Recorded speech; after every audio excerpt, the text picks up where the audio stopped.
Hey guys, welcome back to my channel. तो आज के इस वीडियो में मैं आपको एक्सप्लेन करने वाली हूँ 2025 में ये मूवी मद्रासी। तो चलिए विदाउट वेस्टिंग टाइम मूवी का एक्सप्लेनेशन स्टार्ट करते हैं।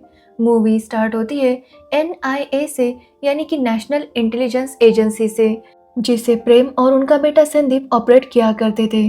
अब प्रेम को इन्फॉर्मेशन मिलती है कि आज रात नॉर्थ इंडिया के कुछ सिंडिकेट्स काफी बड़ी मात्रा में हत्यारों को आंध्र तमिलनाडु बॉर्डर से तमिलनाडु में ले आने वाले थे, और अगर ये हत्यारे वहां पर आई तो वहां पर भी गैंग वॉर शुरू हो जाएगा, और इसी वजह से NIA इसे रोकना चाहता था। अब ये हत्यारे जिस गैंग को मिलने वाली थी, वो गैंग दो पक्के दोस्त चलाते थे, जिनका नाम था विराट और चिराग। उन दोनों की दोस्ती काफी गहरी थी, और एक वक्त चिराग ने अपना हाथ तक कटवा दिया था, वो भी विराट के लिए। अब चिराग और विराट को हत्यारों के साथ पकड़ने के लिए NIA की टीम वहां जाती है, लेकिन उस दौरान चिराग तुरंत NIA वालों को पहचान लेता है और पब्लिक में ही उनके ऊपर गोली चलाने लगता है। अब NIA वाले भी उन्हें करारा जवाब देने लगते हैं, लेकिन पासा तब पलटता है जब विराट भी इस फाइट में शामिल हो जाता है। वो NIA के काफी सारे लोगों को खत्म कर देता है, यहाँ तक कि उसने प्रेम को भी जख्मी कर दिया था। जिसके बाद चिराग और विराट हत्यारों का ट्रक लेकर वहां से निकल जाते हैं। जिसके बाद अगले दिन हम रघु को देखते हैं, जो खुद को खत्म करने की कोशिश करता है, क्योंकि उसकी गर्लफ्रेंड मालती उसे छोड़कर चली गई थी। इसलिए रघु अब जीना नहीं चाहता था, लेकिन उसे एम्बुलेंस में हॉस्पिटल लेकर जाते हैं। अब उसे एम्बुलेंस में प्रेम भी था, जो कि कल रात घायल हो चुका था। उन दोनों को साथ में हॉस्पिटल लेकर जाते हैं, जहाँ पर दोनों की ट्रीटमेंट स्टार्ट होती है, और दोनों ही खतरे से बाहर थे। अब जब रघु को पता चलता है कि वो अभी भी जिंदा है, तो वो फिर से खुद को खत्म करने की कोशिश करता है, लेकिन हर बार उसे कोई ना कोई बचा लेता। जो सारी चीजें प्रेम देख रहा था, और उसे रघु काफी अजीब लग रहा था। तभी प्रेम को उसके सीनियर का कॉल आता है, और वो उसे कहता है कि वो अब NIA को छोड़ दे, क्योंकि अब NIA इस तरह के ऑपरेशन नहीं कर सकता, क्योंकि अब वो नहीं चाहते कि वो उनके लोगों को और ज्यादा खतरे में डाले। तो वही विराट और चिराग ने अपनी एक फैक्ट्री में सभी हथियारों को छुपा दिया था। अब प्रेम का एक अंडरकवर एजेंट उसे ये बात बताता है, और उसे कहता है कि उसने खुद उस फैक्ट्री में सारे हथियार देखे हैं। इसलिए वो मौका देखकर जब वो अकेला होगा तब जाकर उस फैक्ट्री में आग लगा देगा, ताकि सारे हथियार बर्बाद हो जाए। लेकिन प्रेम इसके लिए नहीं मानता, क्योंकि अब वो किसी और की जान को खतरे में नहीं डाल सकता था।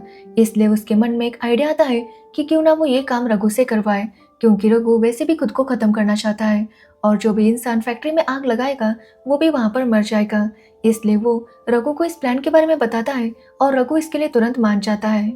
तो वही रघु अंडरकवर में उस फैक्ट्री में जाने वाला था, और ये बात बस प्रेम और संदीप को ही पता थी। इस बीच हमें दिखाया जाता है कि विराट के गैंग में दो NIA के एजेंट शामिल हैं, जिनमें से एक के बारे में विराट को पता चल जाता है, और वो उसे मार देता है, और उसे समझ आ जाता है कि NIA को उसकी सारी खबरें कैसे मिलती थी। लेकिन अब NIA का दूसरा एजेंट अभी भी उसकी गैंग में था। तो वही विराट समझ जाता है कि NIA को पता है कि विराट अपने सामान की डिलीवरी करने वाला है, इसलिए वो डिसाइड करता है कि वो अपने हथियारों की डिलीवरी फ्राइडे को नहीं बल्कि कल ही करेगा। अब जब ये बात NIA एजेंट प्रेम को बताता है, तो प्रेम फैसला करता है कि वो जल्दी रघु को फैक्ट्री में भेजेगा और सारे हथियारों को बर्बाद कर देगा। जिसके बाद हम विराट को देखते हैं, जो कुछ हथियार तमिलनाडु भेज देता है, ताकि उसके हथियारों की डिमांड बढ़ सके। अब उनमें से एक गन को एक आदमी खरीद लेता है, और उस आदमी का बेटा उस गन को ले लेता है। जिसके बाद वो स्कूल जाकर अपने क्लासमेट्स को होस्टेज बनाता है, क्योंकि वो लोग उसे बुली किया करते थे। अब इस सिचुएशन में प्रेम की टीम को वहां पर बुलाया जाता है, तो प्रेम वहां पर रघु को भी लेकर आता है। अब रघु को मौत का बिल्कुल भी खौफ नहीं था, इसलिए वो प्रेम से बिना पूछे तुरंत उस बच्चे के सामने जाता है, और उसे कहता है कि ये गन नकली है। जो सुनने के बाद वो बच्चा रघु के ऊपर फायर करता है, और रघु को कंधे में 2 गोली लग जाती है। अब वो बच्चा जैसे ऐसा करता है, बाकी लोग आकर उस बच्चे को पकड़ लेते हैं। तो वही रघु को हॉस्पिटल लेकर जाते हैं, और उसकी ट्रीटमेंट स्टार्ट होती है, और इस बार फिर से रघु की जान बच जाती है। लेकिन ये सब जब प्रेम देखता है, तो वो काफी हैरान था, और वो अपने एक ऑफिसर से कहता है कि वो रघु के पास्ट का पता लगाए, क्योंकि वो जानना चाहता था कि आखिर रघु है कौन। जिसके बाद हमें रघु की स्टोरी पता चलती है। एक्चुअली रघु मालती से प्यार करता था, जो कि एक इंटर्न डेंटिस्ट है, और मालती और उसकी पहली मुलाकात तब होती है जब एक आदमी को कुछ लोग परेशान कर रहे थे, और सभी लोग ऐसा होता हुआ देख रहे थे कि तभी वहां पर रघु आता है, और उन लोगों को पीट कर उस आदमी को हॉस्पिटल लेकर जाता है, जो देखकर मालती काफी इम्प्रेस थी। जिसके बाद रघु जब अपनी दांत की ट्रीटमेंट करने के लिए आया था, तो उसकी फिर से मुलाकात मालती से होती है, जहाँ पर दोनों में काफी बातें होती है, और जल्दी उनकी दोस्ती हो जाती है। जिसके कुछ टाइम बाद उनकी दोस्ती प्यार में बदल गई थी।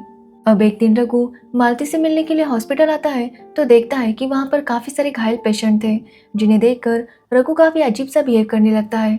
उसे पता चलता है कि एक्चुअली ये सभी लोग बस से कहीं जा रहे थे और इनकी बस का एक्सीडेंट हो गया था, जिसकी वजह से सभी लोग घायल हो गए थे।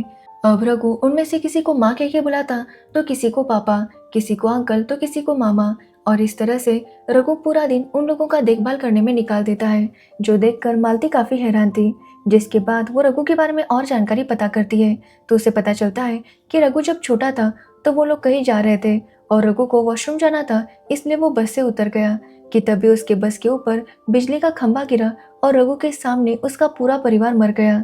तब रघु उन्हें बचा नहीं सका था और इसी वजह से रघु के सामने जब भी कोई घायल आ जाता तो वो काफी अजीब सा बिहेव करता और उन्हें अपना रिश्तेदार समझकर ही उनकी मदद करता। अब मालती को जब इसके बारे में पता चलता है तो उसे रघु से और प्यार होने लगता है, जिसके बाद वो रघु का इलाज करने लगती है ताकि रघु थोड़ा सा स्टेबल हो जाए।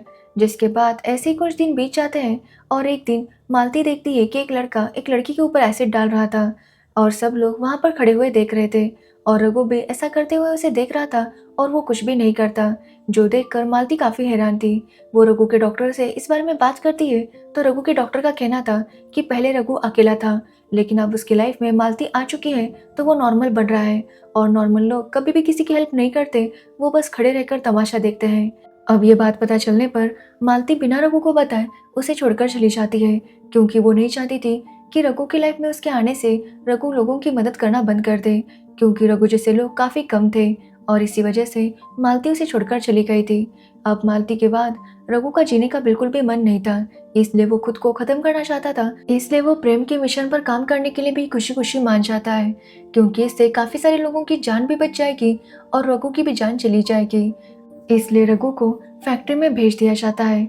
अब रघु को डिल्यूशनल डिसऑर्डर था और ये बात प्रेम को जब रघु फैक्ट्री में जाता है तब पता चलती है।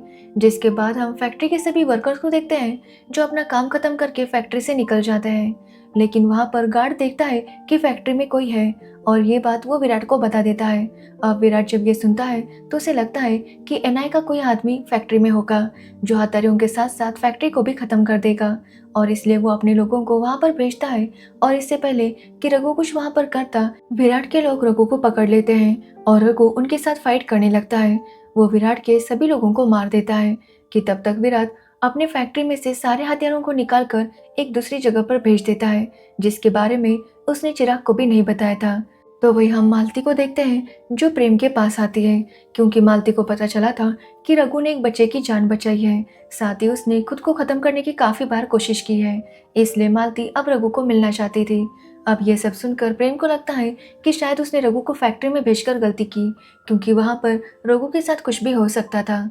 जिसके बाद हम रघु को देखते हैं जो विराट से फाइट करने के लिए आ जाता है। विराट जो कि पूरे नशे में था, उसे देखकर रघु समझ जाता है कि वो आसानी से विराट को मार सकता है। जिसके बाद वो विराट के मोबाइल से ही प्रेम को कॉल करता है और उसे बताता है कि विराट उसके सामने है, अब वो विराट का क्या करे। तभी वो गलती से चिराग को भी कॉन्फ्रेंस पर ले लेता है और चिराग को भी बताने लगता है कि विराट उसके सामने है। अब चिराग रघु को कहता है कि वो विराट को कुछ भी ना करे।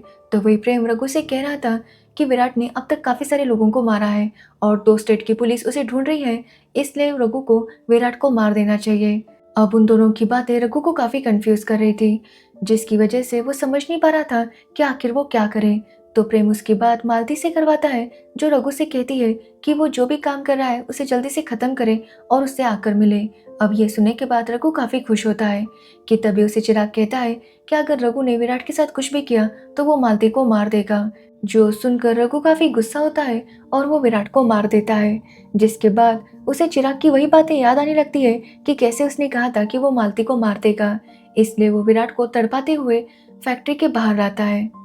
जिसके बाद विराट, रघु और मालती एनआई के एक सीक्रेट जगह पर आते हैं जहाँ पर वो विराट को रखते हैं। मालती को देखकर रघु काफी ज्यादा खुश था और वो मालती को अब तक जो भी उसके साथ हुआ था उसके बारे में बताने लगता है। तो वही विराट अभी बेहोश था। जिसके बाद प्रेम अपने सीनियर को बताता है कि उन्होंने विराट को पकड़ लिया है, जो जानकर उसके सीनियर कहते हैं कि कोई भी चिराग को कांटेक्ट ना करे। अब प्रेम भी सबके मोबाइल अपने पास रखता है ताकि चिराग को पता ना चल सके कि वो लोग कहाँ पर है। साथ ही प्रेम के सीनियर प्रेम से कहते हैं कि वो मालती और रघु को हेडक्वार्टर्स में रखे और चिराग को इसके बारे में इन्फॉर्म कर दे ताकि चिराग उनके ऊपर हमला करे और वो लोग चिराग को पकड़ सके। अब जब मालती को इसके बारे में पता चलता है तो वो इसके लिए मान जाती है, लेकिन वो कहती है कि रघु को इसके बारे में पता नहीं चलना चाहिए, क्योंकि अगर रघु को पता चला कि वहाँ पर उनके ऊपर खतरा है तो वो आपे से बाहर हो जाएगा। जिसके बाद तुरंत रघु और मालती को हेडक्वार्टर शिफ्ट किया जाता है, जिसकी खबर चिराग तक पहुंचाई जाती है। अब चिराग को जैसे ये पता चलता है तो वो काफी गुस्से में था, क्योंकि अभी तक उसे पता नहीं था कि विराट जिंदा भी है या नहीं। इसलिए वो तुरंत उन्हें मारने के लिए अपने पास जो भी हथियार थे उसे लेकर वहां पर चला आता है। तो वही मालती को पता चलता है कि रघु अपनी दवाई लाना भूल गया है, और रघु अगर अपनी दवाई नहीं लेता तो वो कुछ टाइम बाद काफी ज्यादा अलग बन जाता है, मतलब उसे होश नहीं रहता कि उसे क्या करना है। इसलिए मालती रघु को दवाई लाने के लिए भेज देती है। जिसके बाद रघु जब दवाई लाने जाता है तो उसे पता चलता है कि एक्चुअली चिराग हेडक्वार्टर्स पर हमला करने वाला है। तो वही हम चिराग को देखते हैं जो हेडक्वार्टर्स पर आता है और वहां पर हमला करने लगता है। वो वहां पर संदीप को भी मार देता है। जिसके बाद वो मालती को मारने वाला था कि तभी विराट के मोबाइल से चिराग को रघु का कॉल आता है और रघु से कहता है कि विराट अभी जिंदा है और अगर उसने मालती को कुछ भी किया तो वो विराट को भी मार देगा।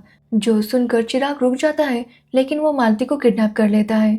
अब रघु मालती को बचाने के लिए आ ही रहा था, लेकिन जब तक वो आता वो लोग मालती को वहां से ले जा चुके थे। अब रघु को कुछ भी करके मालती तक पहुंचना था, इसलिए वो सभी से कहने लगता है कि उसे पता है कि उनकी खबर चिराग को किसने दी थी। अब ये सुनकर सुदर्शन काफी घबराने लगता है। एक्चुअली सुदर्शन विराट और चिराग से मिला हुआ था और रघु इस बात को नोटिस कर लेता है। जिसके बाद वो सुदर्शन को काफी पीटता है और उसे चिराग के अड्डे के बारे में पूछता है। जिसके बाद रघु को पता चल जाता है कि चिराग का अड्डा कहाँ पर है और वो तुरंत मालती को छुड़वाने के लिए उसके अड्डे पर पहुंच जाता है और उसके पीछे पीछे एनआईए की टीम भी वहां पर आ जाती है। तो वही मालती की जान कई बार अरुण बचाता है जो कि एनआईए का एजेंट था, लेकिन वो चिराग के लिए काम कर रहा था ताकि उनके बारे में सारी इन्फॉर्मेशन वो एनआईए को दे सके। तो वही रघु एक के बाद एक सभी को पीट देता है और लास्ट में वो चिराग को भी मौत के घाट उतार देता है। लेकिन उसी दौरान चिराग के लोग मालती को वहां से लेकर जाते हैं। तो वही विराट जो कि बेहोश था उसे होश आ जाता है और वो सबको मारने लगता है। अब सबको मारकर विराट वहां से निकल जाता है। जिसके बाद वो अपने लोगों को कांटेक्ट करता है और उनसे कहता है कि उस जगह पर आए जहां पर उसने हथियार रखवाए थे, क्योंकि कल ही उनकी डिलीवरी तमिलनाडु करनी थी। लेकिन तब उसे पता चलता है कि रघु ने चिराग को मार दिया है और रघु की गर्लफ्रेंड मालती अभी भी उनके कब्जे में है। अब ये सुनने के बाद विराट रघु पर काफी गुस्सा होता है और उनसे कहता है कि वो मालती को उसके पास लेकर आए। जिसके बाद हम प्रेम को देखते हैं, जिसके हाथ से ये केस निकालकर एक दूसरे बंदे को दे दिया जाता है और वो ऑफिसर रघु को भी कैद कर लेता है, क्योंकि विराट की वजह से काफी सारे लोगों की जान गई थी। विराट को ये भी पता चला था कि अरुण एनआईए एजेंट है और उसने उसे भी मार दिया था। अब विराट सिंडिकेट के लोगों से कहता है कि अगर उन लोगों ने विराट का सर उसे ला कर दिया तो वो कल ही माल की डिलीवरी कर देगा। जो सुनने के बाद काफी सारे लोग रघु के पीछे पड़ जाते हैं। तो वही हम विराट को देखते हैं जो अपना माल बेचने की तैयारी कर रहा था और उसके साथ वहां पर मालती भी थी। तो वही रघु एक के बाद एक सभी लोगों को पीटते जा रहा था, क्योंकि उसने काफी टाइम से अपनी गोलियां नहीं ली थी, इसलिए वो काफी ज्यादा बेकाबू हो गया था और उसे कुछ भी समझ में नहीं आ रहा था। जिसके बाद वो एक के बाद एक सभी को मारता जाता है और विराट का पता पूछ रहा था और इस तरह से आखिरकार वो विराट तक पहुंच ही जाता है जहाँ पर मालती भी थी। तो वही रघु के पीछे पीछे प्रेम और उसकी टीम भी वहां पर पहुंच जाती है और उनके और विराट के लोगों में फाइट शुरू हो जाती है, जहां पर रघु विराट को काफी ज्यादा पीट देता है। लेकिन विराट उसके ऊपर काफी हावी पड़ रहा था, लेकिन रघु ने भी काफी टाइम से दवाइयां नहीं ली थी और वो पूरी तरह से पागल हो गया था, जिसकी वजह से वो सब पर भारी पड़ रहा था। अब रघु विराट के सारे हथियारों को पानी में गिरा देता है, जो देखकर विराट काफी ज्यादा गुस्सा हो जाता है और गुस्से में वो मालती के ऊपर गोली चलाता है। जो देखने के बाद रघु और बाकी सारे लोग विराट के ऊपर गोलियां चलाते हैं और उसे मार देते हैं। जिसके बाद रघु जाकर मालती को जगाने की कोशिश करता है, लेकिन मालती की तरफ से कोई रिस्पांस नहीं था। ये देखकर रघु को लगता है कि उसने मालती को खो दिया, इसलिए वो बहुत ज्यादा रोने लगता है कि तभी मालती का हाथ हिलता है। इसलिए रघु तुरंत उसे हॉस्पिटल लेकर जाता है, जहाँ पर मालती का इलाज होता है और अगले दिन मालती खतरे से बाहर आ जाती है, जिसकी वजह से रघु काफी खुश था क्योंकि उसे मालती दोबारा मिल गई थी। जिसके बाद कुछ दिन बीत जाते हैं और मालती और रघु शादी कर लेते हैं और शादी के बाद रघु की मेंटल कंडीशन काफ़ी ज़्यादा इम्प्रूव हो रही थी। साथ ही उसने लोगों की मदद करना बंद नहीं किया था, क्योंकि वो जानता था कि मालती को ये काम करना बहुत ज़्यादा पसंद है। इसलिए वो हमेशा लोगों की मदद किया करता था। और इसी के साथ ये मूवी एंड हो जाती है। तो ये थी मद्रासी मूवी की स्टोरी। अगर आपको इस मूवी की स्टोरी और मेरा एक्सप्लेनेशन पसंद आया हो तो वीडियो को लाइक कमेंट शेयर ज़रूर करना और मेरे चैनल को सब्सक्राइब करना बिल्कुल मत भूलना। Thanks for watching video.